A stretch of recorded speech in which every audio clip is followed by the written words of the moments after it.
आज हम कदम रखेंगे चीन के डोंगवान शहर की एक ऐसी फैक्ट्री में जहां इंसान के बिल्कुल जैसे दिखने वाला एक और इंसान बनाया जाता है। प्रेमिका की कमी पूरी करने के लिए या किसी प्रिय के बिछड़ जाने के बाद बिल्कुल उसी की तरह दिखने वाला दूसरा इंसान बनवाकर आज चीन के लोग इनके साथ आराम से अपना जीवन बिता रहे हैं। इन सिलिकॉन इंसानों के जन्म से लेकर बनने तक की पूरी कहानी ही आज के एपिसोड में हम आपको दिखाने वाले हैं। सिलिकॉन डोल बनाने की प्रक्रिया की शुरुआत होती है स्टूडियो के अंदर से। सबसे पहले ग्राहकों द्वारा भेजी गई तस्वीरों के आधार पर उन्नत 3D मॉडलिंग सॉफ्टवेयर की मदद से एक वर्चुअल डिजाइन तैयार किया जाता है। यहाँ तक कि आधुनिक AI का उपयोग करके काल्पनिक किरदार भी बनाए जाते हैं जिनके अनुसार भी ये मानव पुतले तैयार किए जा सकते हैं। यह डिजाइन ही तय करता है कि पुतले की ऊंचाई, चेहरे के भाव और शरीर की बनावट कैसी हो। इसके बाद बारी आती है इनके कंकाल और हड्डियों की संरचना। जैसे इंसानी शरीर की नींव उसकी हड्डियां होती हैं, वैसे ही इन सिलिकॉन डॉल्स के अंदर भी एक मजबूत ढांचा होता है जिसे स्टेनलेस स्टील स्केलेटन या लोहे का कंकाल कहा जाता है। इन हड्डियों के चारों ओर एक खास किस्म का फोम मटेरियल लगाया जाता है क्योंकि सिलिकॉन काफी भारी होता है। ये फोम वजन कम करने में मदद करता है और छूने पर बिल्कुल इंसानी मांसपेशियों जैसा नरम एहसास देता है।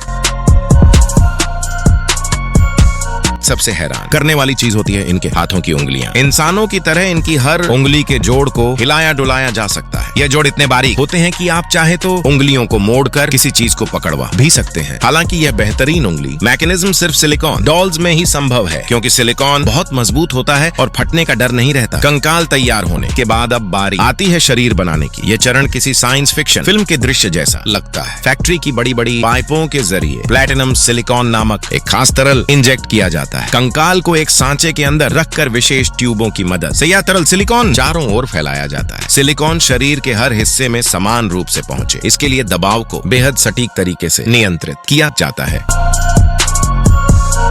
इसी दौरान इसके अंदर वॉइस चिप भी लगाई जाती है जिससे यह निर्जीव पुतला इंसानों की पूरे सिलिकॉन शरीर को एक रात तक सामान्य तापमान पर रखा जाता है ताकि वह सख्त होकर शरीर का आकार ले सके। अगली सुबह जब सांचा खोला जाता है तो सामने आता है वह बहुप्रतीक्षित मानव आकृति। इसके बाद कर्मचारी बहुत सावधानी से शरीर पर लगे अतिरिक्त सिलिकॉन को काट कर साफ करते हैं। आपको लग सकता है कि शरीर बन गया तो काम खत्म, लेकिन असली काम तो अब शुरू होता है। इसे इंसान जैसा जीवंत बनाने के लिए किया जाता है स्किन सिमुलेशन ट्रीटमेंट। कलाकार अलग अलग रंगों के पिगमेंट मिलाकर बिल्कुल इंसानी त्वचा जैसा रंग तैयार करते हैं।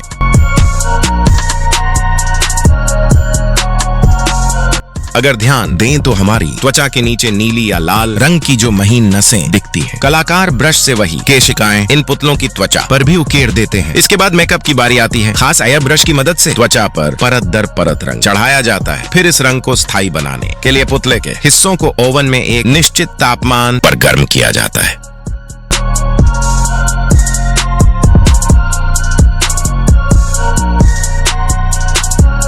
जिससे मेकअप त्वचा में इस तरह घुल जाता है कि कभी उतरता नहीं। आंखों की पुतली लगाने के बाद जब यह पुतला आपकी ओर देखता है तो आप अनजाने में सहर सकते हैं।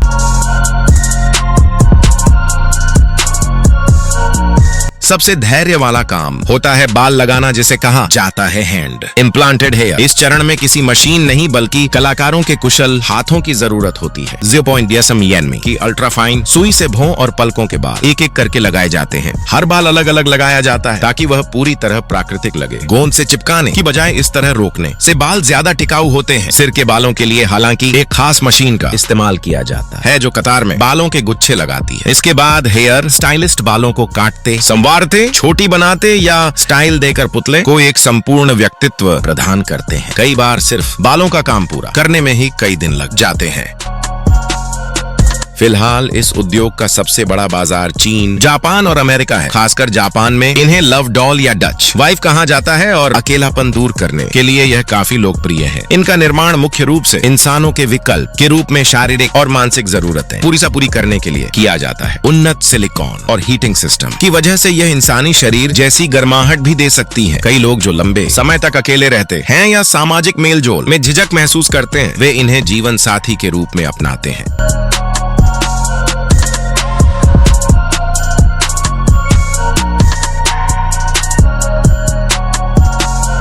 कुछ लोग इन्हें घर की सजावट या फोटोग्राफी मॉडल के तौर पर भी इस्तेमाल करते हैं। लेकिन इन पुतलों का सबसे नकारात्मक पहलू यह है कि इनकी अत्यधिक लत इंसान को असली समाज और जीवित लोगों से दूर कर सकती है। तो क्या यह सिलिकॉन क्रांति हमारे लिए वरदान है या अभिशाप? कमेंट में जरूर बताइए आपकी राय।